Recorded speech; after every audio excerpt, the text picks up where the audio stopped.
Hey guys, Super Rugby Pacific round 11 is coming up this weekend. The team sheets are out. I've taken a look to see which players are in, which players are out. I'll also be making my predictions about how I think these games are going to play out and what the final scores might be.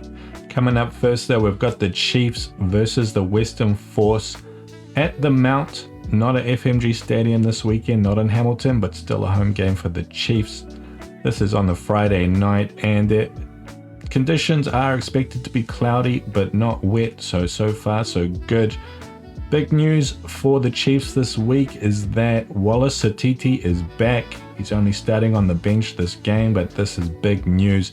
He's one of the breakout players of the year last year, and when we heard he was going to be out for the season, that was such a huge blow for the Chiefs, but he's back. That is huge. In this game though, the other thing to note is that D-Mac is out. I suspect he is being rested, and fair enough, he's been putting in a massive shift this year. Replacing him will be Caleb Trask, who's on the bench. Josh Jacob gets the start though. Other than that, Josh Lord's back. He's been out for a little while, so that's a bit of a boon. And looking at the backs, Daniel Rona's starting at 11. Leroy Carter's out. Not sure what happened to him. Possibly he got injured last week because he went off kind of early. Other than that though, there's just a bit of a shuffling between the starting position and the bench in the front forward pack. Otherwise for the Force, missing Marley Pierce this week. Still no Paenga Amosa. He got scratched late last week. Probably the biggest thing is that they don't have Nick White. He has been replaced by Henry Robertson. That's a bit of a blow for them, but otherwise everything looks pretty much the same in the back line. Kunzel's still there on the left wing as well. And as for how this game's going to play out, I mean, the Force this year, they've lost every single game they have played away from home. To be fair, they've run close in a couple of them, also almost upset the Brumbies at the start of the year in Canberra. Had a pretty close game against the Reds in Brisbane, although that was quite wet as well. And coming up against the Chiefs, I mean, these teams, they're kind of on two different levels. This Chiefs team, it's not full strength, they've rested D-Mac, but it's still pretty strong. And yeah, the Force, they probably are going to miss Nick White, to be honest. I mean, he's pretty old these days, but yeah, he's really got his head screwed on in terms of moving them around the park. So really with this game for me, it's got to be the Chiefs. It's just a question of by how much. We did see the Force get a cricket score put on them by the Crusaders when they went to Christchurch. There is a chance that could happen here again against the Chiefs. That time though, they did leave Donaldson and Tizano at home. This time they've really only left behind Nick White, so not sure how much credit I want to give them really, but I think the Chiefs will still win easily. They have so much firepower. I'm going to say the Chiefs by 25 points. After that, on the Friday night, we have a pretty big game here. Reds take on the Blues at Suncorp. There is a pretty decent chance of rain in Brisbane on that day, so could put a bit of a damper on things. Looking at the squads for the Reds, not quite full strength. There's no Matt Fezler this week for them, so Richard Aziada gets the start. Not a bad replacement, to be honest. Still no sign of Harry Wilson. Joe Bryle is starting, and in the backs, things look pretty similar, but no sign of Dalgunu, which is a bit of a blow for them. He is a very handy player, not just with ball in hand. He does a lot of cleanup stuff for them in the back line. For the Blues, they had that big game against the Crusaders. They have gone away from the 6-2 bench. They've gone back to a conventional 5-3. One interesting thing to note is that Harry Plummer gets the start while Bowden Barrett is on the bench. I believe this is because Bowden was a little bit sick. I don't know if he had a cold or flu or something, but he couldn't train properly this week, so I think that's why that's happening there. Also no Dalton Papali'i, interesting. I think he did pull up in that Crusaders game, that might be why. Cam Christie comes in, he's going to be at 6, while Sedna goes to 7, and Caleb Clark is out as well, so Mark Telea stays at number 11. And as far as how this game is going to play out, the interesting thing about this game is that you sort of got the two best tackling teams in the competition. I think Blues and Reds are 1 and 2 at, about 90%. And in terms of points conceded as well, the Blues have conceded the least tries out of anybody in the entire competition. The Reds are not far behind them. So yeah, it's a battle of the defensive powerhouses here this week. And the way I expect things to play out, I expect the Blues to basically just do what they did last week against the Crusaders. I mean, that's kind of how they want to play anyway, right? They just want to keep things tight with their forwards, just bash it up, get that go forward, get to your line, bash away. And the way they played last week, honestly, I don't think there's any other team in the competition except the Crusaders who could have defended against the Blues the way things are going last week. The Crusaders, they just have that in-tight defense in their DNA. They're really across the detail in terms of how you just stop that initial collision from the big bodies. And if it's wet, then yeah, that just makes it even more likely that the Blues are just going to come and try and do the same thing. So yeah, it's going to be a big physical battle. The Reds, though, they do have some really big boys in their locks and in their back row.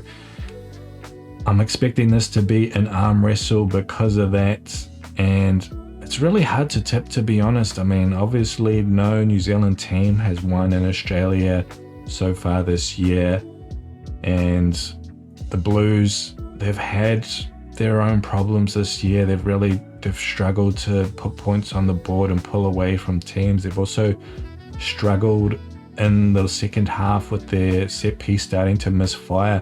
We saw that last week against the Crusaders. The Blues brought on their newbie props and they just started losing at scrum time.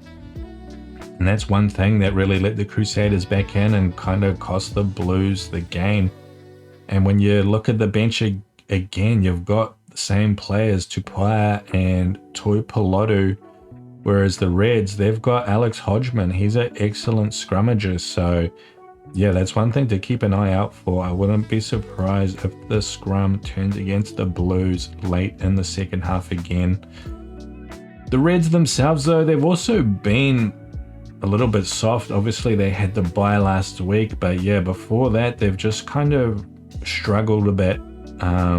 They look quite imposing at the start of the season, but yeah, since then, it's kind of, they struggled a bit to get away from the force in Brisbane as well. So yeah, just two teams that are kind of, when they don't have their day, they really don't have their day. So it's kind of hard to know which way it's going to go. I am kind of leaning towards the Blues, though, just because of that upfront power they showed last week against the Crusaders. I think if they've got that back, if they can bring that again, I don't think anyone can really stop them doing that. And it probably is going to be wet, so it will favor that style. So I'm going to say Blues by 5, but it's going to be close either way. Then on the Saturday afternoon, we have Moana Pacifica versus the Fijian and Drua. This will be in Auckland. It's a home game for Moana. And again, there's a pretty decent chance of rain for this game, which would be a shame because these two teams, they always have a pretty fun matchup. Big news for Moana is that Ari Savea is back this week. They did really miss him against the Brumbies. Also, Willie Havili is back at fullback as well. He has been so good this year, so that is a huge boon. Also on the front row, Sanarivi and Sai Taufa'o. He's back in the front row, so again, more reinforcements there. Probably the only other thing of note is that Jackson Garden-Bishop is getting the start ahead of Patrick Pellegrini. I've been a big fan of Pellegrini, not so much of Garden-Bishop, so yeah, we'll see how that goes. Other than that, Julian Sevilla goes back to the bench. I'm pretty sure he did get the start last week, but look, Danny Tuala, he's pretty good, and he brings a bit more of a distribution and offloading threat rather than the carrying threat of Julian Sevilla. So yeah, I think that will make for a few more thrills and spills in the midfield. And if we look at the Endrua, it's a pretty similar team for them compared to last week. We've got a bit of shuffling around. Donga and Tanakai Vada, they've gone to the bench.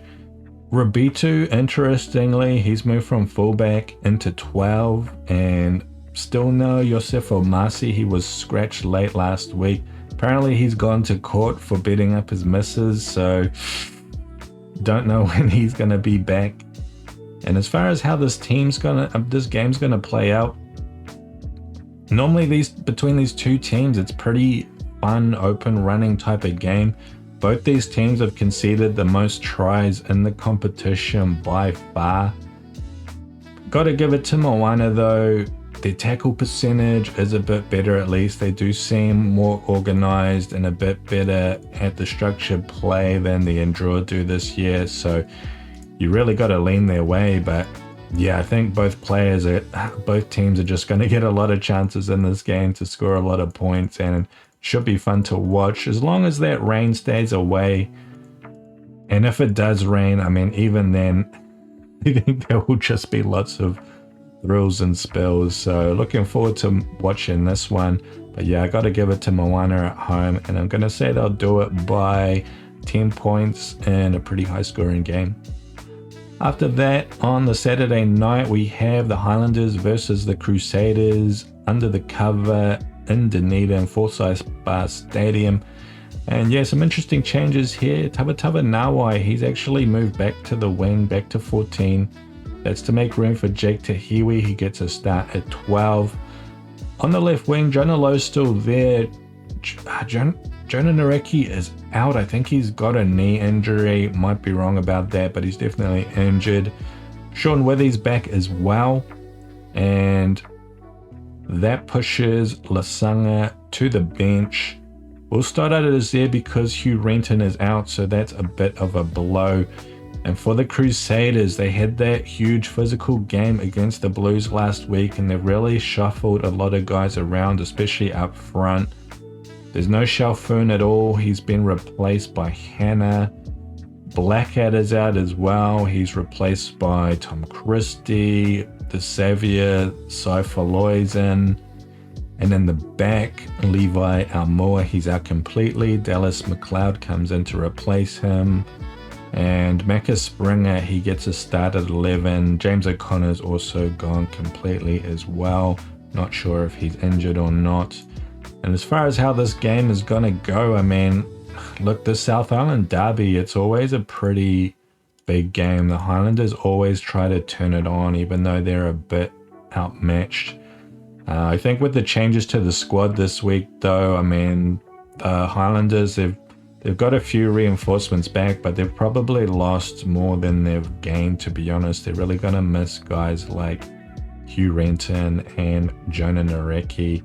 For the Crusaders, they've had to make a lot of changes as well, but the guys that are replacing them, I mean, yeah, they're really not losing much for it, and they're just getting fresh guys back instead. So yeah, really hard to go against the Crusaders for this match. For me, it's really just going to be a question of how much, even though the Highlanders are at home, even though they might sort of get their backs up a bit, especially if the crowd shows up to support them.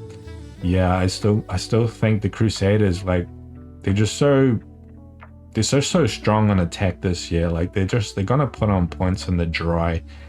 And yeah, I'm gonna give it to the Crusaders by 16. And last but not least, we have another pretty exciting game to end things on the Saturday night. It's the Brumbies versus the Hurricanes at GIO in Canberra. I think there is a bit of a chance of rain for Canberra that day, which would be a bit of a shame, but I do think this is going to be a bit of a forwards battle anyway. Looking at the teams list for the Brumbies, I think the only real change there is that Len Ikitau is back. He's been out for a while, so it's great to see him return and get a start. But just looking at this Brumbies lineup, like, it's pretty much full strength. You couldn't ask for more here, except maybe you want to get Charlie Cow back and get him in that number 8 slot, but they got so many good back rowers. Like, yeah, this this Brumbies team, I'm just going to say it, it is full strength. And for the Hurricanes, by contrast, they've actually lost 4 players to concussion after that battle against the Force last week.